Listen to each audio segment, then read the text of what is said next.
Ada seorang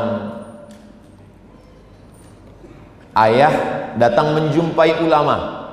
Kata dia, wahai ulama, bila saya memulakan pelajaran anak saya? Anak kamu umurnya berapa? Anak saya umurnya 7 tahun.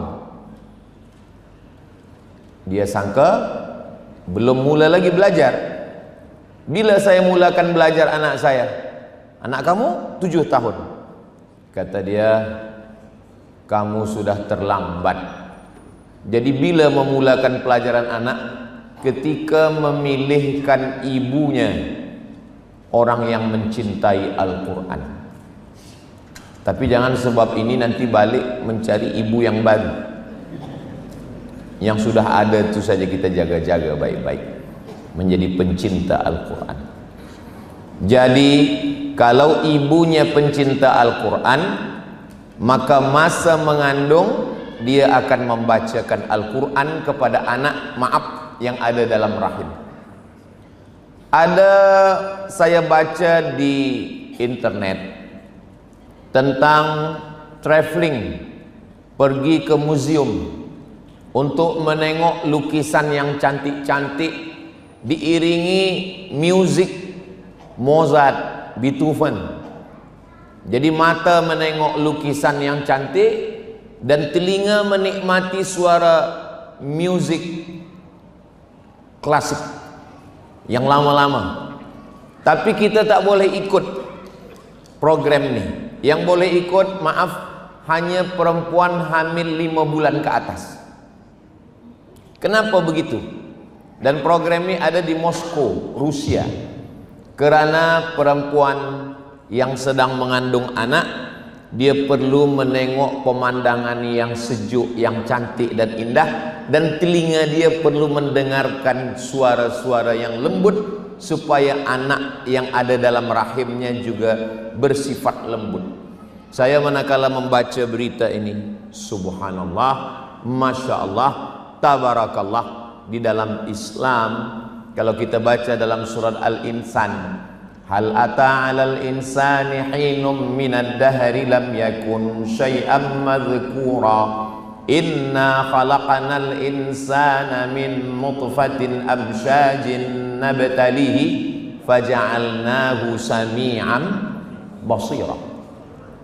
Jadi janin yang ada dalam rahim sami'an basira, dia sudah boleh mendengar dan menengok. Itulah kenapa orang Rusia, Soviet membawa perempuan yang hamil ini menengok lukisan, memandang yang cantik, dan telinga mendengar suara musik Mozart, Beethoven, supaya hati anaknya tenang di dalam.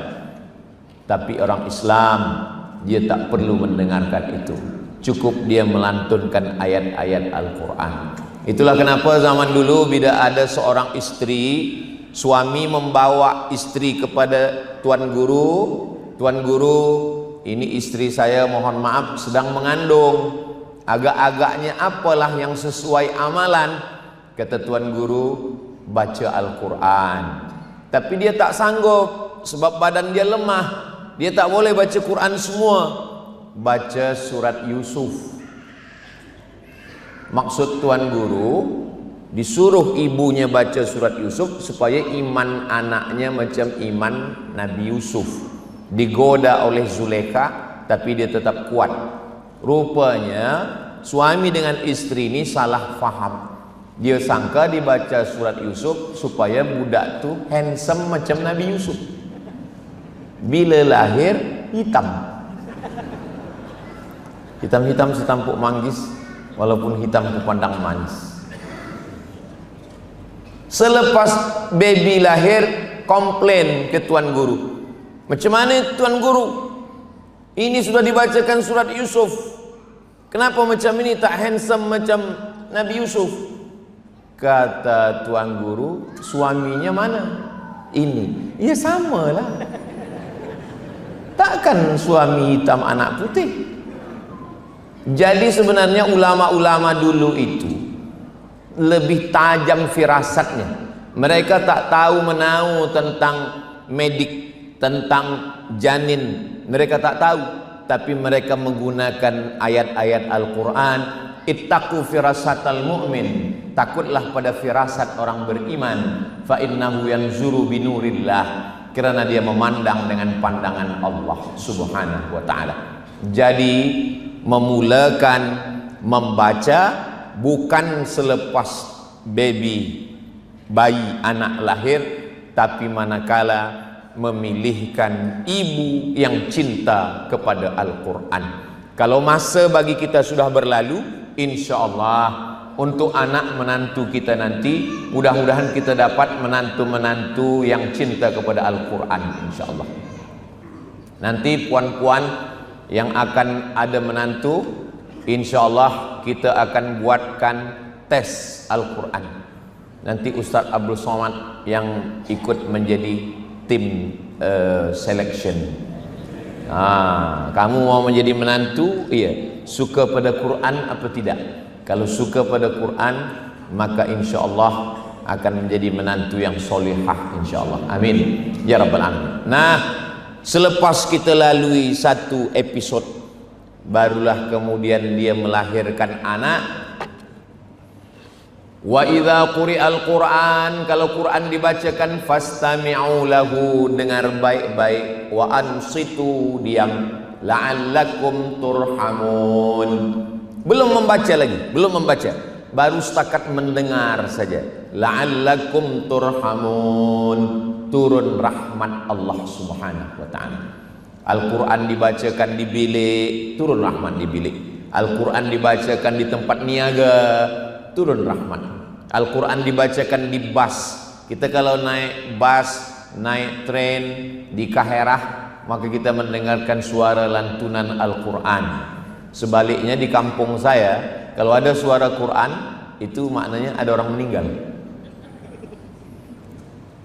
Kita biasa kalau Quran ini ada orang mati, padahal sebenarnya Al-Quran adalah, kalau perlu di mall pun bacaan yang kita dengar adalah bacaan Al-Quran, di kereta pun adalah Al-Quran. Kenapa? Karena berawal dari mendengar. Nikmat yang pertama dibagi Allah Subhanahu wa ta'ala, mendengar. Makanya bunyi ayatnya, innas sam'a wal basar, mendengar dulu baru memandang. Sami'an basira, mendengar dulu baru memandang. Dan nanti ketika di akhirat pun yang akan ditanya duluan adalah innas sam'a wal basar wal fuad, telinga, mata, hati, kullu ulaika kana anhu mas'ula, semua akan disoal, semua akan diminta tanggung jawab di hadapan Allah Subhanahu wa ta'ala. Maka dengarkan Al-Quran dulu kalau nak mendengarkan Al-Quran, kita mesti datang ke tempat orang membaca Yasin, tempat tahlil. Sekarang alhamdulillah kita boleh mendengar suara sesiapa saja. Qari Syekh Abdul Basit Abdul Samad, Qari Syekh Mustafa Ismail, Qari Syekh Affasi, Qari Syekh Abdul Rahman Sudais, Su'ud Asyuraim, Syekh Mu'aikli, Syekh Bandar Balilah. Kita tinggal tuliskan saja di www.youtube.com. Bila ditulis situ YouTube, belum lagi cari Qari, dah keluar Abdul Somad. Jangan lupa subscribe. Maknanya, kalau ada orang mengatakan dunia ini sudah mau kiamat Ustaz, banyak orang jahat, banyak buat dosa, banyak maksiat. Iya, banyak maksiat kalau yang kita cari maksiat. Tapi kalau yang kita cari qari, yang kita cari penghafaz Quran, maka dunia ini sebetulnya memang betul maksiat makin banyak, tapi perbuatan baik juga makin banyak. Jadi tergantung pribadi diri masing-masing. Nah, selepas kita pilih qari siapa yang kita suka, 30 juzuk. Syekh Khalil Al-Husari 30 juzuk. Ada qiraat Hafs an Asim, ada qiraat Warsh, ada qiraat Kumbul, ada qiraat Ibni Katsir, macam-macam qiraat apapun yang mau kita. Ada yang pakai tarannum, bayati, nahawan, sika, jaharka, ras, ada yang murattal, apa yang kita suka. Inilah kita dengarkan. Rumah yang dibacakan surat Al-Baqarah, la yaqrabuhu syaitan, tidak didekati syaitan. Maka ibu yang sedang mengandung anak, ada budak kecil, dengarkan terus surah Al-Baqarah. Khatam surah Al-Baqarah, ulang balik dari awal. Khatam surah Al-Baqarah, ulang balik dari awal. Jangan terlampau kuat, jangan terlampau pelan. Wabtaghi baina dzalika sabila. Cari suara yang pertengahan. Kalau ibu yang mengandung anak tenang, anaknya tenang, ibunya tenang. Kalau ibunya tenang, anaknya cerdas. Tapi kalau ibunya stres, depression, maka anaknya nauzubillah, nauzubillah, nauzubillah. Kita kan banyak jamaah. Jamaah ini ada beberapa yang doktor, medik. Kata doktor, Ustaz Abu Somad tolong sampaikan kepada para suami lelaki, jangan bercakap kasar, jangan menyakiti hati istri, jangan menyinggung perasaannya ketika dia sedang mengandung. Oh, jadi kalau lepas mengandung boleh dokter? Tak boleh juga. Maknanya jangan melampau, sebab nanti kalau dia tidak mengandung itu hanya dia saja. Tapi kalau dia sedang mengandung, dia susah hati, itu pengaruh kepada anak, pengaruh pikirannya. Maaf cakap, tak satu dua contoh yang saya tengok. Ustaz Somad kenal si Fulan, iya. Itu dulu waktu dia sedang mengandung anaknya yang itu dulu dia pernah dipukul, ditinggalkan, disakiti, dizolimi. Itulah maka begitu Ustaz. Banyak kejadian. Maka kalau ibunya tenang dengan membaca Al-Quran, hatinya tenang. Apa kata Allah? Ala bidzikrillahi tatmainnul qulub. Dengan mengingat Allah maka hati akan menjadi tenang. Ibunya tenang, anaknya pun tenang dengan mendengarkan Al-Quran. Selepas umur 1 tahun, 2 tahun, 3 tahun. Di 3 tahun dia sudah mulai boleh meniru-niru. Qala inni abdullahi ataniyal kitaba wa ja'alani nabiyya. Saya ulang-ulang terus, nampaknya dia diam. Anak saya San, bulan Februari ini 3 tahun. Saya ulang beberapa kali, dia diam. Dalam hati saya, dia ingat apa tidak nih? Tapi rupanya bila saya pergi, dia sendiri, dia ulang balik. Qala inni abdullahi ataniyal kitaba wa ja'alani nabiyya. Kenapa ayat itu yang Ustaz pilih? Supaya sekali dayung 2-3 pulau terlampaui. Ayatnya dapat, tauhidnya dapat. Qala inni abdullah. Nabi Isa berkata, saya adalah hamba Allah, bukan anak Allah. Wa ja'ala ataniyal kitab. Saya diberi kitab Injil. Wa ja'alani nabiyya. Dan Allah menjadikan saya sebagai nabi. Diulang-ulang 2-3 kali ulang, dia dapat. Selepas itu saya ambil, saya upload ke Instagram. Itulah yang ada dia baca ayat wa ja'alani nabiyya yang saya upload di Instagram. Yang belum follow silakan follow. Apa maknanya? Supaya jangan kita bersedih hati bila tengok dia macam tak faham. Sebenarnya budak kecil ini nampak-nampaknya dia macam dengar tak dengar, dia sambil main-main. Tapi sebenarnya bila kita pergi, nanti dia akan ulang balik. Yang penting kita jangan putus asa, kita ulang-ulang saja ayat itu. Saya selalu bila saya balik, saya bawa kereta, saya pergi. Saya hari Selasa, hari Rabu, hari Khamis 3 hari di rumah. Kalau saya di rumah, saya pergi berjalan, saya driver sendiri, saya bawa anak istri kemana-mana. Selama di jalan itu saya baca sendiri. Wadduha wal-laili idza saja. Ma wadda'aka rabbuka wa ma qala. Biasanya dia tidak mau ikut. Bila kita baca wadduha, dia pula baby shark. Kita jangan hiraukan, teruskan saja. Nanti begitu kita pergi, rupanya dia diam-diam, ma wadda'aka rabbuka wa ma qala. Memang begitu budak-budak kecil. Nah, lepas itu pula dia baca wadduha, kita pula baby shark. Begitulah kita dengan anak-anak. Umur 3 tahun, umur 4 tahun, 5 tahun, 6 tahun, alhamdulillah kita sedang membuat cerita untuk anak-anak kita. Makanya tadi saya lama dari pintu sampai ke hadapan kerana berhenti berjumpa dengan anak-anak. Ayah-ayahnya juga. Kita sedang membuatkan kisah malam ini untuk anak-anak kita. Malam semalam saya di Syria. Selepas tazkirah kita makan di atas, masing-masing punya cerita. Ustaz Abdul Somad, ini masjid tempat kami kecil dulu. Dulu masa itu bila habis makan, kami membasuh pinggan piring. Selepas itu ada yang membagi duit. Dulu bila kami datang kemari, kami mengaji bersama. Itu 20-30 tahun lepas.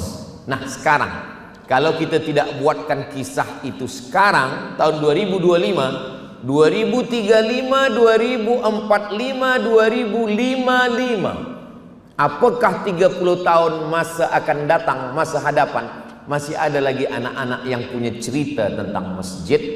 Hari inilah kita sedang membuatkan kisah itu. Maka buatkanlah dari maghrib ke isya atau lepas asar, anak-anak budak-budak datang ke masjid. Saya di dekat rumah saya buatkan dari maghrib ke isya. Sesiapa saja budak kecil sila datang, free. Guru mengaji sudah disiapkan. Maghrib ke isya kita siapkan tuan guru mengaji. Sila tuan puan bawa anak. Apa yang Ustaz inginkan? Supaya budak-budak ini nanti 10-20 tahun akan datang, dia punya cerita masa kecil. Macam saya dulu kecil punya cerita. Jangan sampai anak kita tak punya cerita. Nanti bila dia menikah, istri dia bertanya, macam mana cerita abang waktu kecil dulu? Cerita abang Upin Ipin, Bang Saleh. Dia tak ada cerita lain. Tapi kalau kita buatkan cerita sekarang, kalau saya balik ke kampung, saya pergi ke surau. Surau tu pintunya 2. Kalau pintu ini dirapatkan dengan pintu ini, tertutup 2 pintu, ada lubang di tengah. Disitulah tempat saya bersembunyi kalau dicari orang. Kalau saya pergi ke masjid kampung emak saya sekarang, di situ ada kayu besar berlubang bulat, dipasang dengan kulit kambing. Biasa kami berlumba-lumba. Sebelum di kampung saya maghrib pukul 6.30, pukul 6 saya sudah ada di dalam. Maka yang lain-lain datang, saya dah book tempat duluan. Apakah anak-anak kita punya cerita tentang itu? Maka alhamdulillah, rupanya kita masih punya anak-anak, budak-budak, pelajar-pelajar, penuntut-penuntut masih lagi ke masjid. Ini umur 5-6 tahun. Lalu kemudian orang tua, bapa, ibu, ayah mesti membawakan anak ke guru mengaji. Saya di kampung dulu, guru mengaji pertama di kampung almarhumah mak saya, namanya Ustadz Tamrin. Nah, dibawakanlah saya ke situ mengaji, membaca Al-Quran. Kemudian pak cik emak saya namanya Syekh Muhammad Ali. Kata dia, bilang kau cuti sekolah, bawa Quran mengaji ke dia. Kita budak kecil tak paham. Datang, buka. Buka. Wa ma Muhammadun illa rasul qad khalat min qablihi rusul. Kata dia, itu kurang lama. Apanya kurang lama tuh? Dengungnya kurang lama. Wa ma Muhammadun illa rasulun qad khalat min qablihi rusul. Saya masa itu tak faham. Apalah maksud emak ni? Disuruh mengaji baca ni. Sekarang Sekarang kalau saya jadi imam, saya baca itu, memorize, fikiran saya, minda saya balik lagi ke masa saya kecil dulu, seakan-akan saya sedang berhadap-hadapan dengan syekh. Waktu itu saya ingat dia duduk di rumah dia pegang bantal, dia tak tengok Quran, dia dengar saja. Salah tuh, kurang lama lagi baca. Disitulah faham kita. Selepas saya umur 9 tahun, saya pindah. Jadi guru mengaji saya banyak. Selepas umur 9 tahun, tahun 1986, pindah dari kampung emak saya, lebih kurang 20 km, pergi ke kota. Di situ emak saya mencarikan lagi guru mengaji. Jadi pengaruh orang tua amat sangat kuat kepada anak. Itulah makna hadis Nabi, kullukum ra'in, setiap kamu pemimpin, wa kullukum mas'ulun ar ra'iyatih, kamu akan ditanya tentang anak-anak kamu. Ma min mauludin illa yuladu 'alal fitrah, anak-anak ini lahir dalam keadaan fitrah. Fa abau, ayahnya, ibunya, yuhawidani, membuat anak jadi Yahudi, au yunassiranihi, membuat anak jadi Nasrani, au yumajjisanihi, membuat anak jadi Majusi. Itu adalah ayah dan ibunya. Saya alhamdulillah bersyukur kepada Allah, ayah saya mencari nafkah, emak saya suka menyerahkan saya ke guru mengaji. Sampai saya di kota, di situ ada pondok tempat mengaji Al-Quran, khas tahfiz Al-Quran. Bukan macam sekarang. Sekarang ini banyak merata-rata tahfiz Quran, tahfiz Quran, tahfiz Quran. Di masa itu, satu kawasan itu hanya pondok ini sajalah yang ada tahfiz Qurannya. Nama pondoknya Darul Ulum. Dar artinya rumah, ulum artinya ilmu, rumah ilmu-ilmu. Yang mengajar Al-Quran di situ adalah seorang ustaz yang johan musabaqah tahfiz Quran di Makkah Al-Mukarramah, namanya Ustaz Armawi Abdurrahman. Disitulah saya diserahkan emak saya. Dibawa emak saya pulut kuning. Orang Melayu kebesarannya kalau udah pulut kuning, itu udah hebat betul. Tak ada lagi di atas pulut kuning. Pulut kuning dibagi dengan kelapa dengan gula merah di atas. Masa itu ayam payah. Zaman itu orang makan ayam 2 gendang. Kalau tak dia sakit, ayam tu sakit. Diletakkan pulut kuning pakai kelapa dengan gula merah. Dia serahkanlah kepada ustaz tadi. Ustaz, ini anak saya, waktu itu umur saya 9 tahun. Ini anak saya namanya Abdul Somad, ajarlah dia mengaji.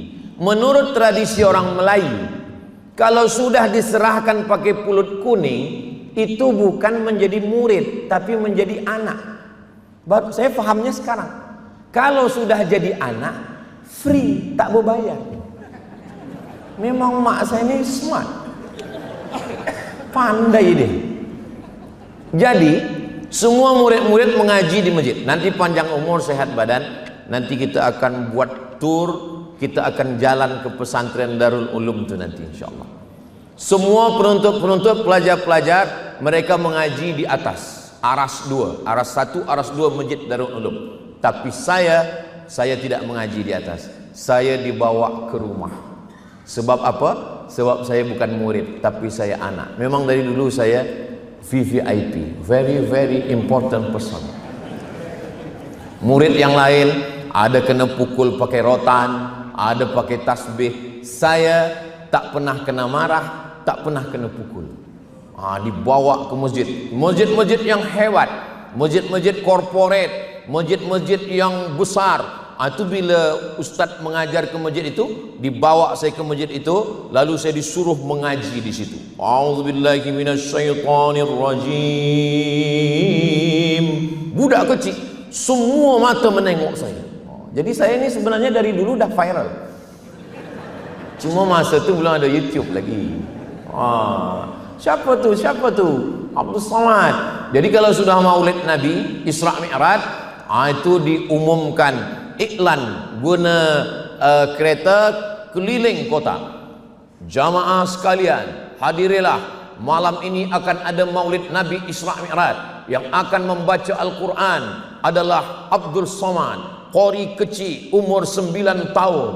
Saya pun balik ke rumah, panggil mak. Mak, ya, saya dah dihalu-halukan keliling. Jadi kebahagiaan. Cerita masa kecil inilah yang sedang kita buatkan untuk anak-anak kita. Saya mengaji dari tahun 1986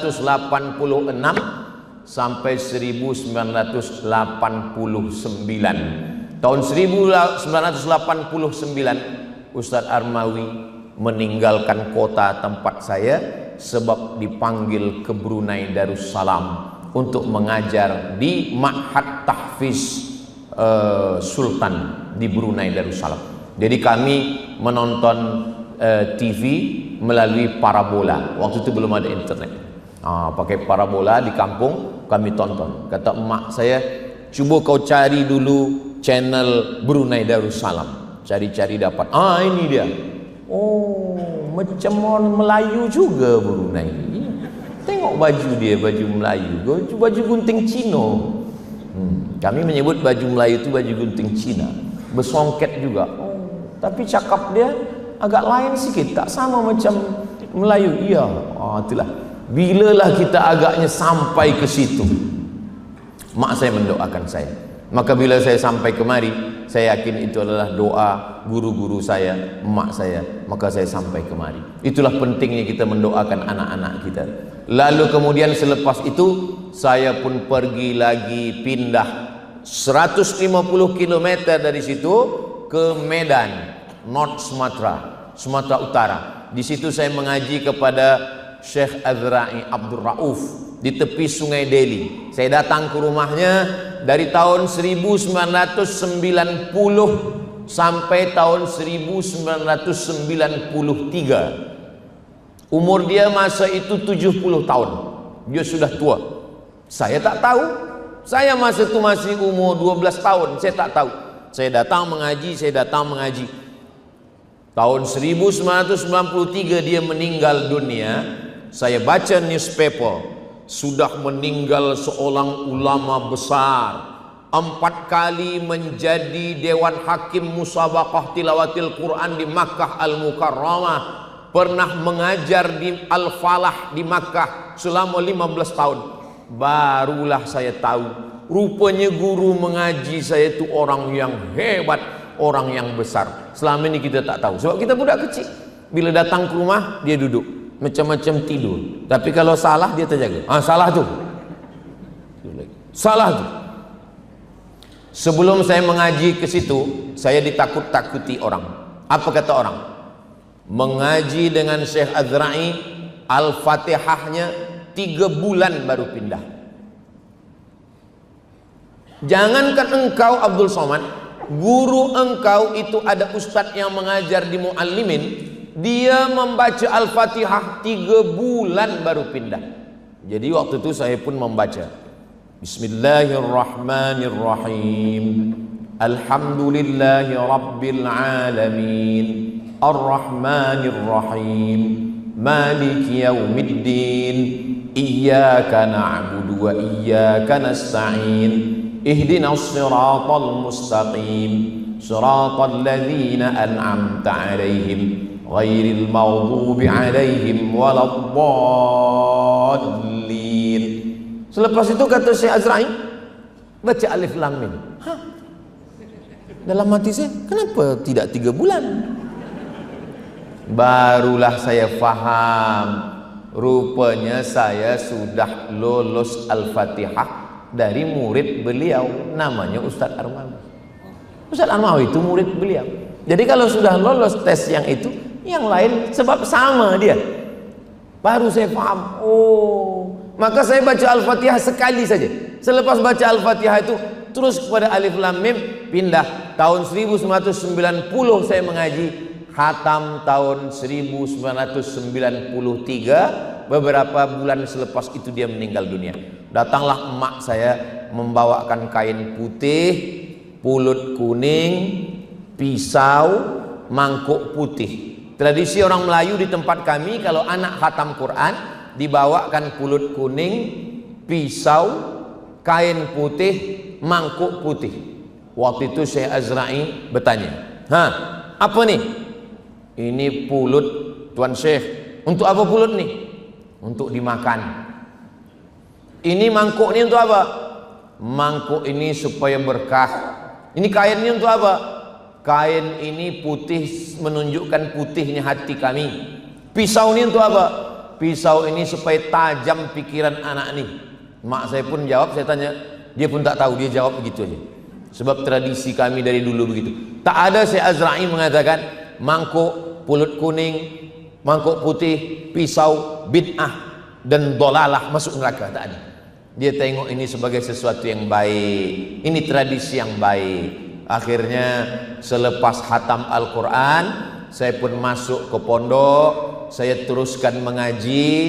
Maka selepas itu saya pun terus lagi mengkaji isi-isi Al-Quran. Kata mak saya, kamu kalau masuk belajar nanti ke Mesir, jangan pilih fakulti lain, pilih fakulti yang belajar Al-Quran. Maka saya tidak ambil fakulti syariah, saya ambil fakulti usuluddin yang di dalamnya ada tafsir Al-Quran dan hadis Nabi Muhammad SAW. Bukan saya katakan syariah tak elok, syariah elok, fiqh elok. Saya pun banyak soalan jawaban fiqh, tapi karena pesan dia Al-Quran, maka saya banyak mengkaji Al-Quran. Lalu kemudian selepas itu, apa lagi yang perlu kita lakukan? Membaca Al-Quran tidak terhad pada umur. Beza dengan pendidikan orang putih. BA 22 tahun, Master 24 tahun, PhD 27 tahun. Dalam Islam tak ada. Utlubil ilma minal mahdi ilal lahdi. Bukan hadis Nabi, itu ungkapan ulama dalam tafsir An-Naisaburi. Maknanya, tuntutlah ilmu dari buayan hingga ke liang lahat. Jadi tidak ada had batasan umur usia dalam belajar Al-Quran. Ada seorang orientalis. Oriental maknanya timur. Orientalis orang putih, orang Europe, orang Amerika yang belajar Islam. Dia orang putih, umur 60 tahun masuk Islam.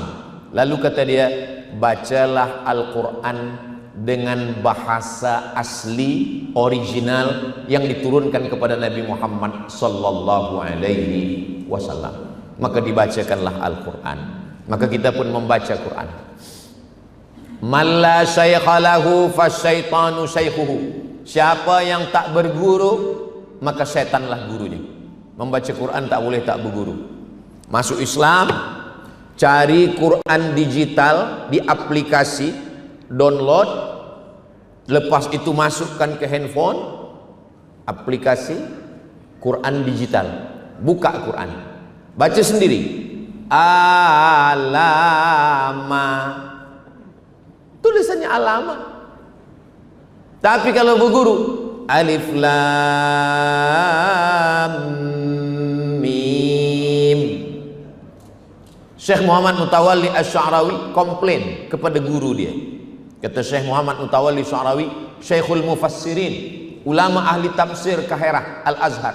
Syekh, tulisannya sama, alif lam mim. Kenapa yang di juzuk 1 dengan juzuk 30 bunyinya beza? Juzuk 1 alif lam mim, juzuk 30 alam nasrah.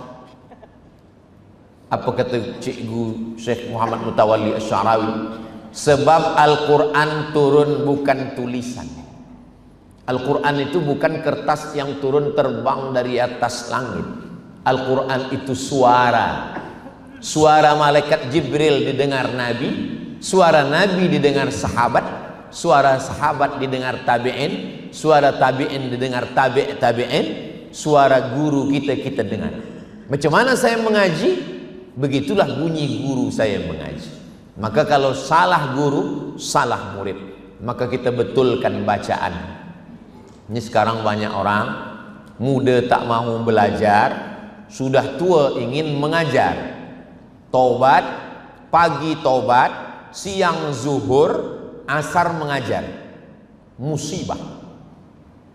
Dalam Al-Quran bahasa Arab tidak semua shin.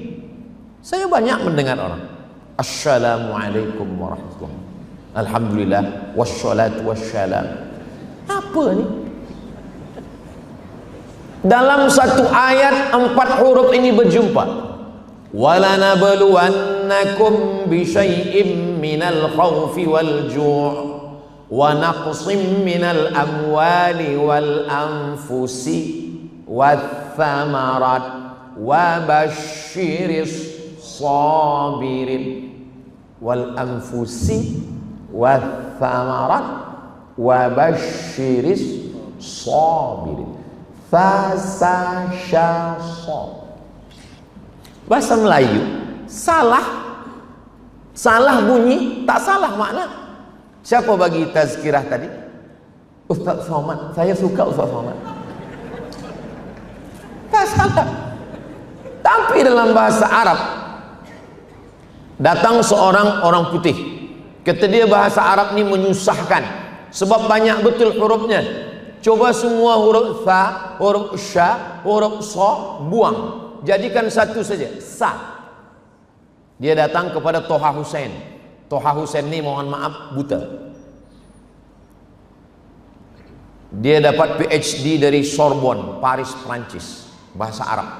Datang dia ke Toha Hussein. Toha Hussein, kita ubah bahasa Arab ini. Jangan ada huruf tha, jangan ada huruf so, jangan ada huruf sya. Semuanya jadikan sa saja, biar supaya mudah. Apa kata Toha Hussein? Kassarallahu amsalah. Bunyi yang betul, kassarallahu amsalah.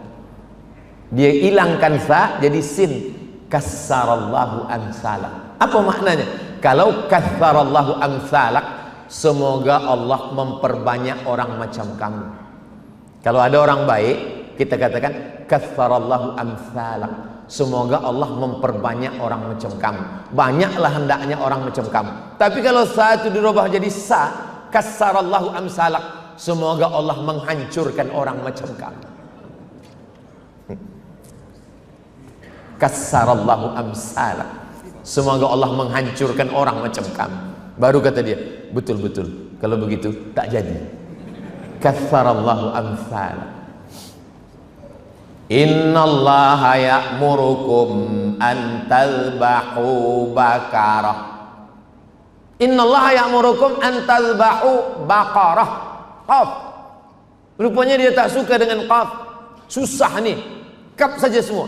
Innallaha ya'murukum an tadhbahu bakarah. Bakarah zaman dulu kalau orang menimba lalu kemudian menarik timba ini berat, maka digantungkan putaran besi, apa namanya?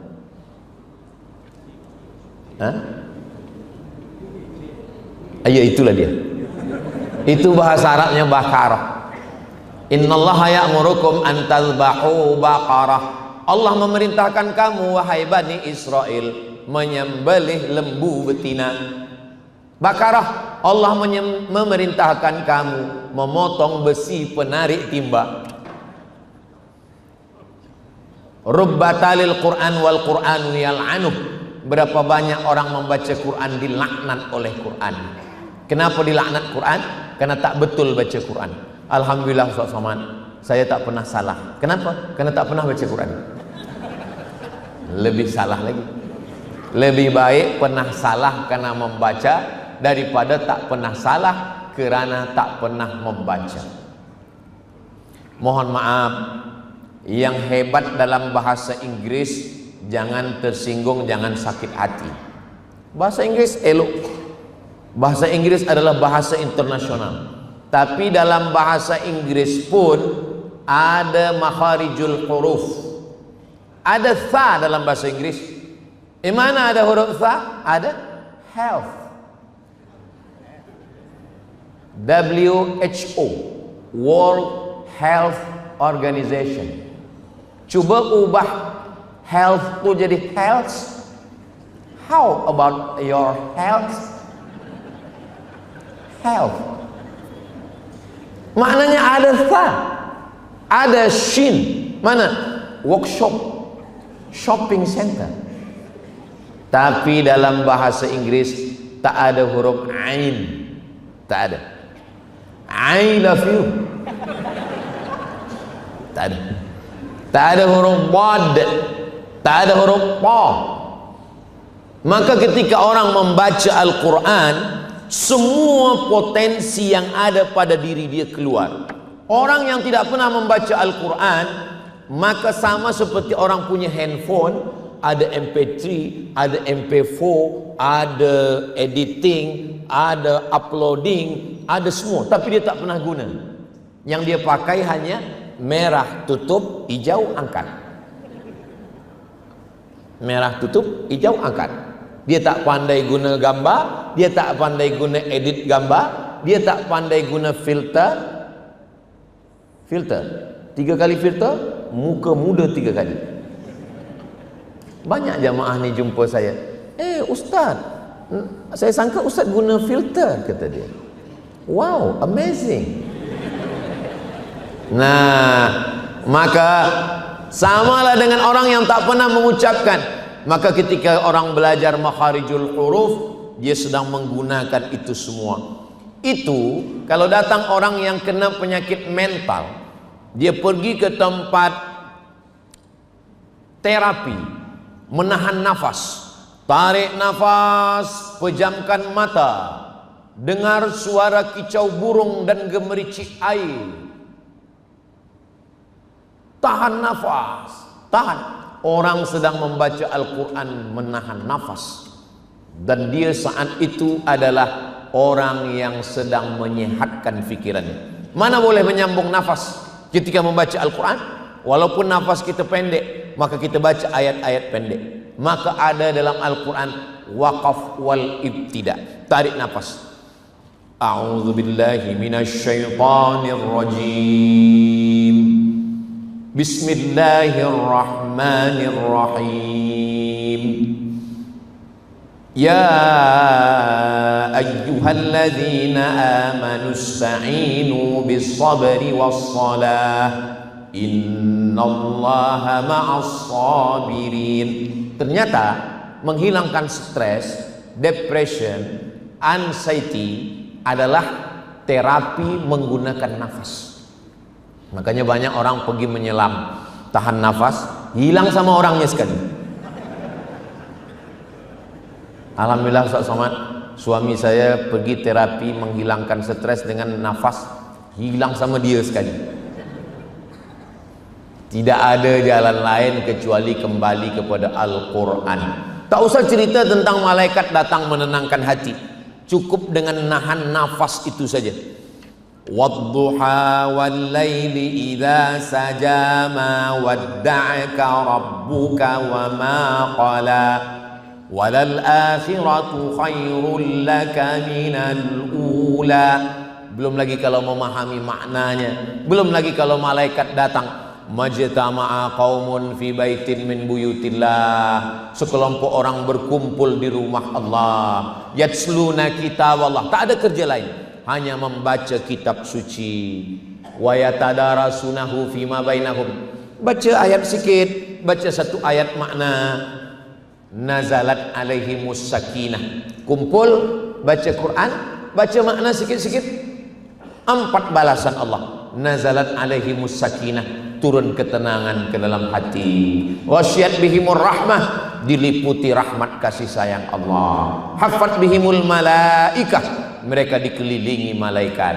Wa dzakarahumullahu fiman indah, mereka dibanggakan Allah Ta'ala kepada para malaikat. Mudah-mudahan majelis kita ini termasuk majelis yang dibanggakan Allah kepada para malaikat. Berapa banyak membaca Al-Quran? Kanal Imamul Bukhari yukhtimul Qur'ana fi Ramadan sittina khatamah.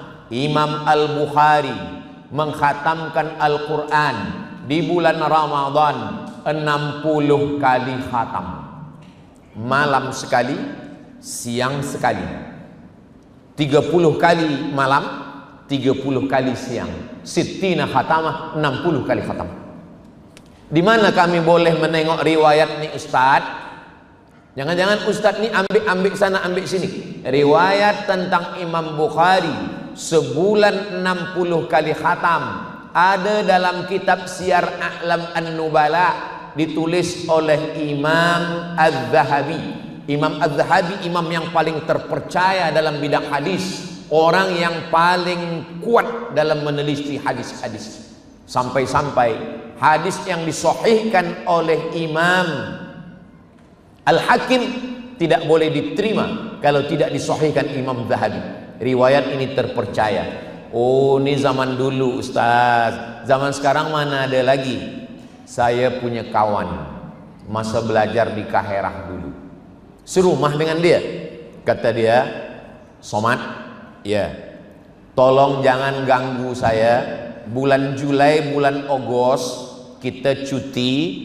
Saya tidak ada tamu, tak boleh ada kawan ke rumah selama 40 hari 40 malam. Kenapa? Karena saya nak menghatamkan Quran 40 kali. Pesan guru saya dulu, kalau engkau hatamkan 40 kali dalam 40 hari, maka engkau tidak akan lupa sampai pada hari kiamat. Masih ada orangnya sekarang di Jawa Timur, di Jombang, masih hidup. Artinya zaman sekarang pun ada, boleh menghatamkan sehari sekali selama 40 hari. Ada 3 ulama sama-sama pergi ke Makkah, satu rumah, satu bilik. Yang satu namanya Imam Ahmad bin Hanbal, Imam Hanbali. Yang satu namanya Imam Yahya bin Ma'in. Yang satu namanya Imam Syafi'i. Imam Ahmad bin Hanbal, Imam Hanbali. Tegak, ruku, sujud. Tegak, ruku, sujud. Tegak, ruku, sujud. Sampai azan subuh. Dari azan Isya sampai azan subuh. Selesai sembahyang Isya di Masjidil Haram, balik ke bilik sampai azan subuh. Kata Imam Syafi'i, Ahmad bin Hanbal, ya, malam tadi saya tengok engkau tak tidur-tidur. Tegak, rukuk, sujud. Tegak, rukuk, sujud. Apa yang kau lakukan? Kata Imam Hanbali, saya menghatamkan Al-Quran dalam tahajud saya malam tadi. Selepas itu Imam Syafi'i bertanya lagi kepada Imam Yahya, Yahya, malam tadi saya nampak kamu pusing kiri, pusing kanan, balik kiri, balik ke kanan. Engkau tak tidur? Kata Imam Yahya, saya sedang meneliti, research mana hadis sahih, mana hadis dhaif, mana hadis hasan, mana hadis palsu. Dapat saya 200 hadis malam tadi. Kemudian mereka berdua balik bertanya ke Imam Syafi'i, engkau malam tadi tak tidur? Kau tengok kan? Iya. Apa yang kau lakukan? Kata Imam Syafi'i, malam tadi saya mengambil dalil dari Quran, dari hadis, dari ijma', dari qiyas. Saya dapat 200 hukum hakam fiqh. Seandainya kita orang yang keempat di bilik itu, dan Imam Hanafi, Imam Hambali, Imam Syafi'i, Imam Yahya bertanya, hai Abdul Somad, apa yang kau lakukan malam tadi? Saya akan menjawab, kerana kamu bertiga tak tidur, saya buat streaming malam tadi. Live. Cuba kita renungkan apa yang kita buat. Jadi bersyukurlah tuan-puan, pangeran-pangeran, pihin-pihin, datuk-datin semua yang diberikan Allah kesempatan umur panjang dan umurnya itu berkah kerana bersama dengan Al-Quran. Duduk mengaji kepada guru, bawa anak istri, cucu, kawan, sahabat, menantu. Jangan masuk surga sendirian. Orang beriman tidak mau sendirian, dia ingin bersama-sama. Orang beriman kalau dia masuk surga nanti, dia akan tanya kepada malaikat, si fulan mana? Si fulan mana? Kami sama-sama bekerja dulu satu office, kami sama-sama satu college, kenapa sekarang tak ada? Kata malaikat, kamu naik pesawat terbang direct, dia transit. Di mana? Neraka jahanam. Itulah kenapa kita ingin menyelamatkan kawan, sahabat, jiran kita semua supaya kita bersatu dalam mengaji Al-Quran. Masa lalu, masa muda, kita minta ampun kepada Allah. Mudah-mudahan diampunkan Allah semua silap, salah dan dosa kita insyaAllah. Adapun yang kita perbaiki hari ini dengan mengaji Al-Quran, maka insyaAllah semua kebaikan-kebaikan dikhatamkan. Selepas khatam, ulang balik. proses Al-Quran ini ada setengah orang. Saya berjumpa dengan orang sudah tua, kata dia, Ustaz Somad, saya nak berhenti mengaji. Kenapa puan berhenti? Sebab saya dengar ada ustaz bagi tazkirah di TV. Apa kata dia? Orang yang baca Quran tak paham maknanya, tak ada guna. Terus maka mendengar itu saya dah putus asa. Kalau begitu saya berhenti sajalah mengaji. Boleh berhenti mengaji tapi dengar cakap saya dulu. Baik, Quran ini ada 5 tangga. Tangga 1, tangga 2, tangga 3, tangga 4, tangga 5. Tangga 1, wa idza quri'al qur'anu fastami'u lahu wa ansitu la'allakum turhamun. Dengar saja. Sedang mendengar pun dapat rahmat. Naik kedua, iqra'ul Qur'an, baca Al-Quran. Fa innahu ya'ti yaumal qiyamah, Quran akan datang pada hari kiamat. Syafi'an li ashabi, memberikan syafaat pada orang yang membacanya. Pertama mendengar, kedua membaca, yang ketiga faham. Afala yatadabbarunal Qur'an, kenapa mereka tidak memahami Al-Quran? Fihin, ahlan wa sahlan, barakallahu, marhaban.